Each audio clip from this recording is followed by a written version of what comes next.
What an incredible week it has been to watch General Hospital. There were a number of bombs that were dropped, and the drama was non-stop.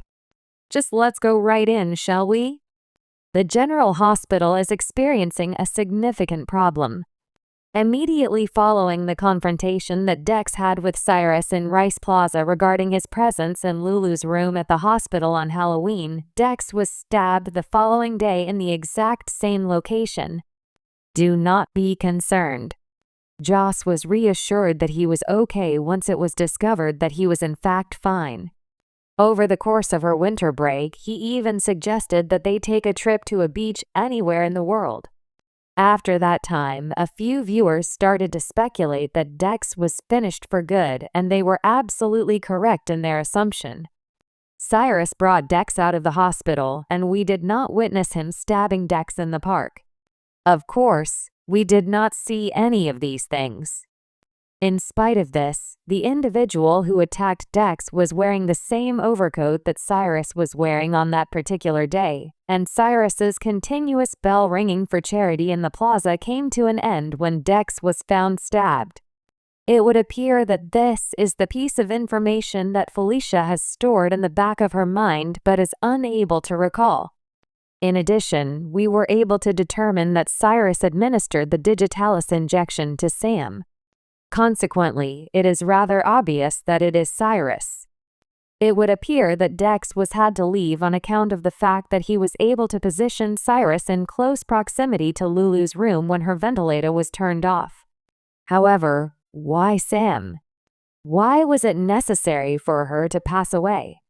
In addition, viewers have questioned whether or not there are cameras present in the corridors of General Hospital. If Dex were a police officer, wouldn't he have a security guard standing outside his door? What is the mechanism by which Cyrus is able to obtain a medication that ought to be kept under lock and key in the medical facility? For the time being, a great deal of stuff is simply not making any sense. On the other hand, given that Cyrus has stopped shaving and has begun to grow his hair out once more, it is possible that this is the reason why he has become corrupt once more. We did not have a Thanksgiving that was typical of the Quartermain family, complete with singing and pizza, but we did get a pre-Christmas gathering that was absolutely fantastic. It was so apparent that footage of Drew and Willow was going to get broadcast the moment that everyone was captivated on their phones watching the big game because the cable was out. The weekly commercial teased that the truth about Willow and Drew was going to come out, and it was also the moment that everyone was fixated on their phones watching the big game.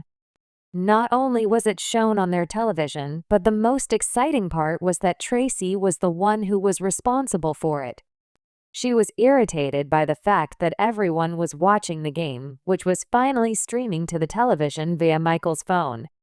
She attempted to turn off the game, but instead she put the handmade nanny cam pornographic video on the television. This immediately follows one's insistence to Ned that they find a means to free Drew from the confines of the mansion on the same day. Success in achieving the goal. And while everyone else was furious at the sight of Willow riding Drew, Tracy was giggling and begging that they not turn it off. It's impossible not to adore Tracy. In a short amount of time, the Quartermains deemed Drew to be filthy for sleeping with his nephew's wife in his daughter's room and under their roof. Obviously, Drew made an effort to bring attention to the fact that they were acting hypocritically by casting stones, but that was not the appropriate time to do so. Drew, how about you take your lumps like a big boy? Willow quickly recognized that Michael was aware of the film based on his behavior, and she made the discovery that Michael had taken the tape. During the time that she attempted to question him, Carly yelled at her to refrain from attempting to shift the blame for her adulterous actions onto Michael. Indeed, Willow, Carly's way of life is to point the finger at others for your errors. Willow did not assign blame to anyone. Her only question was why he chose to keep what he knew to himself. Given that Michael was humiliated in such a public setting, the question arises as to whether or not he will choose to keep his affair a secret from Willow, as he had previously informed Sasha that he intended to do. One of the responses that I was really hoping to see was Nina giving Drew what he deserved. On the other hand, the details of their innumerable romps have not yet been revealed. You have to remember to leave something for the New Year's holiday. As a result of the fact that Michael was both a Corinthos and a Quartermain, Nina stepped into her mama bear personality in order to persuade Willow that they needed to bring the children to her house since things were going to become ugly. Naturally, Carly put a stop to that plan by stopping Nina and Willow and saying, "You wouldn't be trying to take Michael's children away from him, would you?"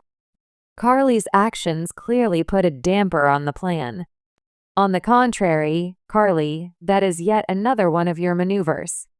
On Monday, I am looking forward to watching Carly and Willow engage in a verbal battle with each other, particularly considering the fact that Willow had developed such a strong relationship with Carly, the mother she had always desired.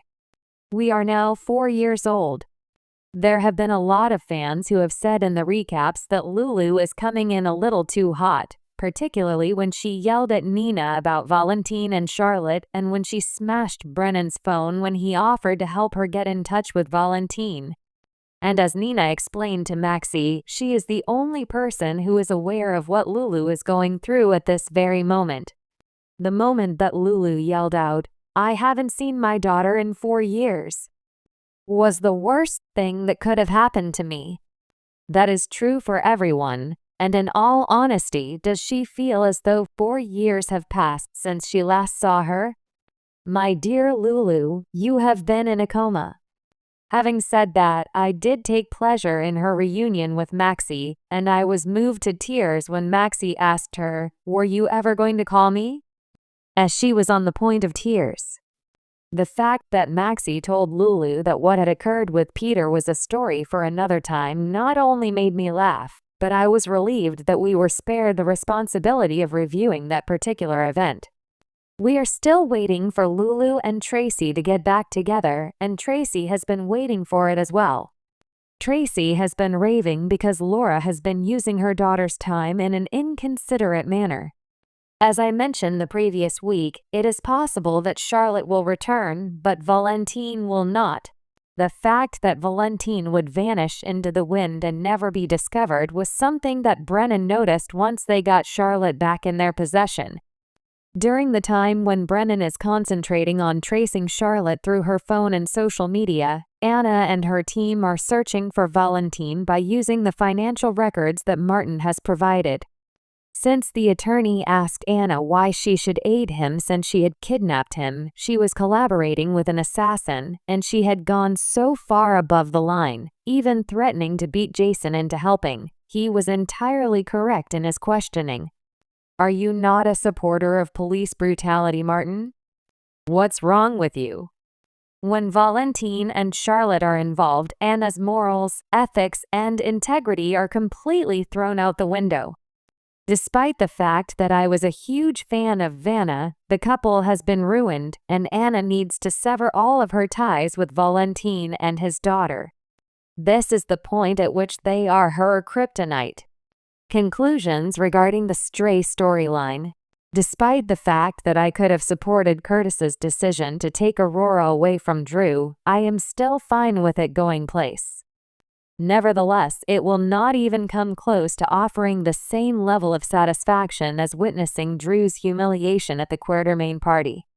Nina's rebuke of Drew for asking her to betray her friend Curtis for him was very hilarious. She even attempted to use the happiness of her daughter as a justification for her daughter to join the organization. After that, she accused him of taking advantage of Scout's sorrow in order to give Willow more time. To what extent does Drew's future in Port Charles look promising at this point? His name is being called by DC. The turmoil between Alexis, Molly, and Christina? Don't bother me with any of it. Following the moment when Chase was taken aback by the fact that Willow could keep such a secret from Michael, Brooke Lynn made the observation that everyone has secrets and started to wriggle. When it comes to the fan idea that Brooke Lynn could be Gio's biological mother, I'm beginning to believe it. And with that, we discovered the reason why he hadn't seen Phyllis in what seemed like an eternity. She has relocated to Nixon Falls once again. It's a waste of time. In addition to being a nice character, Nina might really benefit from receiving some guidance from someone who is not Ava at this very moment. Trina feels upset that Kai's work is superior to hers, despite the fact that it was wonderful that Kai took initiative and finished his portion of the art history assignment that he and Trina were working on together. Neither of these two are working for me at this point. And I was completely and utterly bored by the whole big game foolishness. I am not a fan of football too, just like Trina. Once more, Natalia expressed her regret to Sonny regarding her separation from her children, and she provided him with additional information regarding her son, who is still residing in Puerto Rico. Sonny is going to make sure that youngster gets a ticket to Port Charles as soon as possible. In conclusion, the revelation that Ava had learned that the Cassadines had reclaimed the divorce settlement she had received from Nicholas was not a Friday cliffhanger that I had anticipated for this week. Whoever Cassadine is responsible for this? Not Nicholas, by any means. Is it Valentine? If so, how? There is a possibility that this will finally connect to what has transpired with Windermere. And then that plot fell dead. Much like poor Austin. There was supposed to be a buyer for it, but something happened to it. I have finished expressing my thoughts on the episodes of General Hospital that aired this week. You are always welcome to post your thoughts below and participate in the conversation. I am curious as to why you believe Cyrus is killing all of these individuals.